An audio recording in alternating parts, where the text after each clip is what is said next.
আজকে একটু সাভার গিয়েছিলাম। আসার সময় যে একটা বাইপেলের একটা সিন দেখতে পাচ্ছেন আপনারা।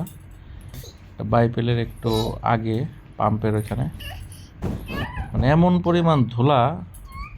তারপর ওইখানে আমি প্রায় আধা ঘন্টা জামে বসেছিলাম গাড়িতে। পরে দেখলাম যে এখানে থাকলে তো মানুষ অসুস্থ হয়ে যাব।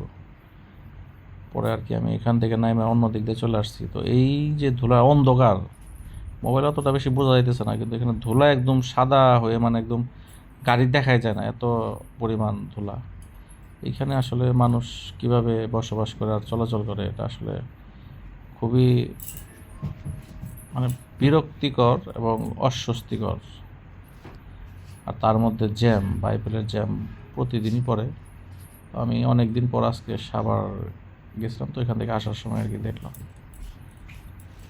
আসলে মানুষের খুব মানে কি বলবো, রাস্তাঘাটে চলাচল করে যে দেখেন এই যে বাইপেলের এই মোড়ে কি পরিমাণ ধোলা, জাম রয়েছে। কি রাস্তাঘাটের অবস্থা, এর মানুষ তো অসুখ হয়ে যাবে।